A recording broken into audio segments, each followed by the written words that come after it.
Namaste. I'm Dr. Sachin Kulkarni from Sunanda IVF and Pristine Women's Hospital, Kolhapur. Today I'm going to speak to you about the importance of pre-implantation genetic testing for aneuploidies. This is not a complicated subject at all. It's a pretty easy subject to understand. In the process of IVF, in spite of doing 2 or 3 IVF cycles repeatedly, a large number of women do not achieve pregnancies. Could be about 30 to 40% of the women. And what could be the reason of repeated IVF failure?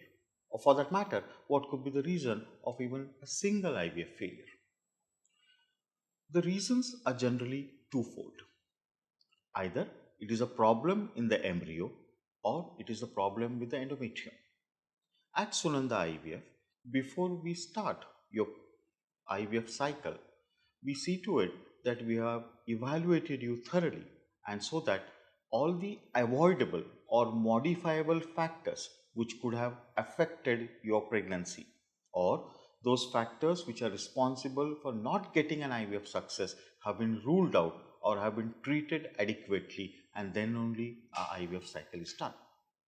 But in spite of this, there could be problems with an embryo wherein the embryo is defective. The embryo may look well, morphologically, the embryo looks very good. The growth rate of an embryo is very good, but chromosomally or genetically, the embryo is problematic, and common problems are called aneuploidies. Second, there could be subtle endometrial receptivity issues, wherein endometrium from the sonographic point of view looks normal. At sonography or at hysteroscopy and laparoscopy, all the studies of the uterus, pelvis, ovaries and the endometrium have not given any particular reason. But in spite of that, the receptivity is somewhere affected and hence you are not getting pregnancies.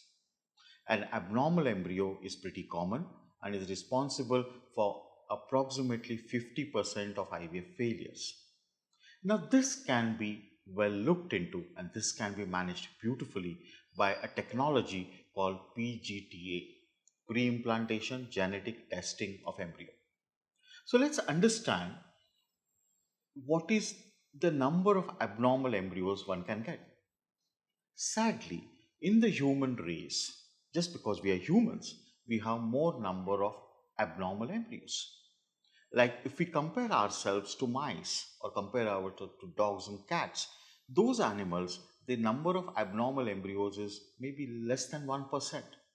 But when it comes to humans, as this slide is showing, as the age advances, the chance that you will have a chromosomally abnormal embryo will keep on increasing, which is as low as about 20 to 25% at around 30 years of age or less than 30. But as you go towards 40, the chance of your having an abnormal embryo goes on increasing. I'm talking of a chromosomally abnormal embryo, which is not detected just on microscope, just on the simple IVF. We are not going to detect a chromosomally abnormal embryo. Then how do we pick it up? How do we know that we are having a chromosomally abnormal embryo? Well, that is now possible by this technique called PGTA, which has been well established in the Western world for over 2 decades. We are combining a technology of PGTA by NGS, and that gives a very good result and interpretation of the embryo characteristics from the genetic point of view and its potential to give us a healthy pregnancy. Let's understand this process in more details. If you're going through a PGTA IVF cycle, first you have to go through a routine ICSI cycle, wherein the injections, development of your eggs, the egg retrieval, the sperms, doing an ICSI, all that thing takes place as routine. But we prefer giving a little better dose and a better drug when we are doing PGTA so that we can target more number of blastocysts. As it is in Sunanda IVF, I prefer using Gonal-f and Menopur for most of my stimulation, which is the most ideal way to stimulate eggs and to get maximum implantable embryos and maximum pregnancies with these two drugs, which are the world standard drugs available in the market today. After the ICSI procedure, we grow the embryo to the blastocyst stage, and growing to the blastocyst stage is very critical. Not every embryo will go to blastocyst stage. At Sunanda IVF, we are bestowed by multiple incubators and different technologies wherein we use the best of the media, and we have a 24/7 embryology facility where the embryologists keenly look into the growth of an embryo, and our blastocyst formation rate touches that in any university hospital of the Western world. And once the blastocyst is ready, the blastocyst, as is shown in the picture, will have an outer cells and the inner cells. And we take a small bunch of the outer cells, and that goes for a genetic evaluation. So on day 5 or day 6, whenever the blastocyst forms, we will take that biopsy, and the biopsy will go to the genetic laboratory while the embryo, the blastocyst, then is cryopreserved or vitrified. This biopsy report comes to us in about 10 to 12 days. The report will be conveyed to the couple, and a discussion session will be arranged wherein we tell how to interpret this report. And then at a suitable time, after preparing the endometrium of the wife, we will put the embryo back to the uterus, and which is now proven, the embryo which is proven to be euploid. Euploid means having normal chromosomes, no problem with the genetics of that embryo. Then that embryo has a highest chance of implantation and giving us a pregnancy. So for this, we use a very advanced laser system which is mounted on our ICSI machine. And as shown in this figure, you can see there is an outer cell mass, and from this outer cell mass, the baby does not form. The baby forms from the inner cell mass. So we do not touch the inner cell mass.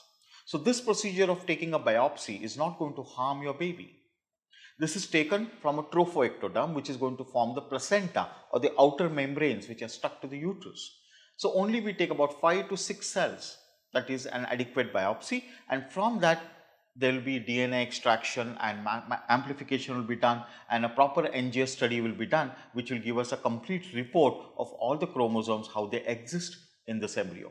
Because the trophoectoderm is nothing but a part of the embryo, but it is not contributing to the development of the organs of an embryo. So taking a small biopsy will not harm the growth of an embryo or will not cause any structural problem with an embryo or a developing baby in the future. So it's a very safe procedure in the hands of the best of the embryologists we have at Sunanda IVF. What are the benefits of doing this kind of an assessment? So this assessment, we are now going to choose after the biopsy only an embryo which is chromosomally normal. And that chromosomally normal embryo will be put back to the uterus, and all the chromosomally abnormal embryos will be discarded after a complete discussion and an informed consent of the couple. Since a chromosomally normal embryo goes there, the chance of pregnancy goes up. The studies which have been submitted to the ASRM journal have proven that when you transfer 3 euploid embryos to a lady, the cumulative live birth rate is beyond 92%, which is fantastic. So doing a PGTA tested embryo and a euploid embryo, when you put to the uterus, your pregnancy rate goes rocketing high. Since the embryo is chromosomally normal, chance of its abortion are less. Women conceiving with ICSI and IVF, a lot of them have missed abortions more common than a natural conception. And one of the reasons there is embryo aneuploidy, and that part of the reason can be avoided. The other reasons are these women could be at an age beyond 35 years of age. These women could be more obese. These women could be having more metabolic risk or other hormonal disorder, and that also gives rise to increased chance of miscarriage. PGTA is not going to act there. That you have to manage yourself by taking adequate diet, taking good antioxidant diet, doing exercises and reducing weight, and making yourself metabolically normal.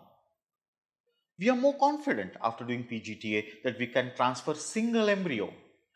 Many of the couples who are coming to us have one baby at home and they are trying for the second baby, and they definitely do not want twins.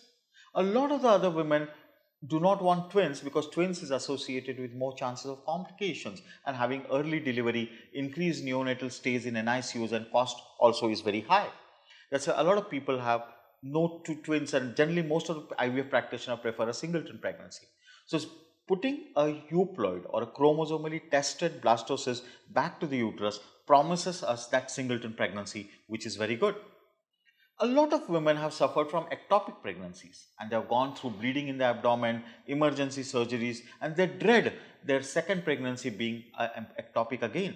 And they come to us seeking IVF, wherein when we put a euploid blastocyst, which is in a frozen thaw cycle, it will immediately implant into the uterus and chance of having an ectopic pregnancy or a miscarriage will go down. Overall, now the parameter of success in the IVF practice is about cumulative live birth rate. What I mean by that? Most of the IVF cycles which are done in my place would have two sets of embryos. So we will transfer one set first and try for pregnancy. If we are not successful, we will just evaluate why we are not successful, correct small details, and again put the second set. So in one IVF pickup, most of my patients go for two embryo transfers, and that gives a better chance of pregnancy, and then time to pregnancy also comes down. So after one IVF failure, she doesn't have to go through the whole cycle of taking injections and taking all the physical trouble and increasing her expenses. That is avoided by freezing the embryos and putting it one after the other and increasing the chance of pregnancy. Many of them even have their pregnancy at the first embryo transfer, they will deliver, and after 2-3 years of that baby growing well, they will come for the second embryo transfer to me after 3 years, and then these embryos are put back, the second set which is available is put back, and they can have a chance with their next baby as well. So the number of IVF cycles as such, of number of injection cycles is reduced, and your time to pregnancy is also improved and much reduced by using this technique of putting a chromosomally tested normal embryo to your uterine cavity. So it's an appropriate for vast majority of people, not necessarily somebody who has had 1 or 2 failures only should chase PGTA. This can be done by even patients who are looking to have an increase in the chance of pregnancy. So you can have a euploid blastocyst transferred in your IVF cycle, and the chance of pregnancy and your time to pregnancy will reduce, and a chance of pregnancy will go up. Some women could be at risk of producing chromosomally abnormal embryos, and they should preferably go for PGTA. Especially the woman as she ages, the potential of a chromosomally abnormal embryo increases, and this is regardless of the number of embryos you produce, and this can definitely help these women. So this diagram is typically showing you that when you put a chromosomally normal embryo, then the chance of pregnancy does go up.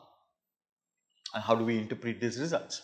So once the PGTA results are available to us, it will tell us, well, this embryo is euploid as is shown in the figure, the first one. So this is the cells, the chromosomes in the cells are correct. The likelihood of producing a pregnancy very high. And is it recommended for transfer? Yes, this is the embryo which can give you the highest pregnancy rate. Second, aneuploid, that the embryo is bad. Now, this embryo is not going to give us a pregnancy, and hence this will be discarded. Third, mosaic embryo. NGS is a unique technique which throws a light on mosaic. There is certain amount of mosaic genetically is allowed, and it is still considered as a healthy embryo and will be put back to the uterus. But a certain amount of mosaic is considered to be bad, because that could result in a pregnancy but will result in miscarriage. So after thorough counseling and discussion with the patient, depending upon the percentage of mosaic, it will be decided whether that embryo can give us a pregnancy or no. Also depends upon many more embryos which are available at the same time. Or it could be sometimes, very rarely, you could have a very inconclusive result, and this obviously needs a thorough discussion wherein we take a very holistic approach of knowing many more things about you, and then after the end of discussion we take a call whether we want to put this embryo back to the uterus or no. I'm sure you will be interested in knowing more about this PGTA technique, what it will cost, what will be the trouble physically, or what is the timeline of the whole PGTA process. You can definitely email us or call upon us and arrange for a video consultation as well, so that we can discuss it further and go ahead. We have our outpatient departments in Karad, Ichalkaranji, Ratnagiri and Pune. You are most welcome to consult us and go ahead in your IVF plans. Stay safe and stay home.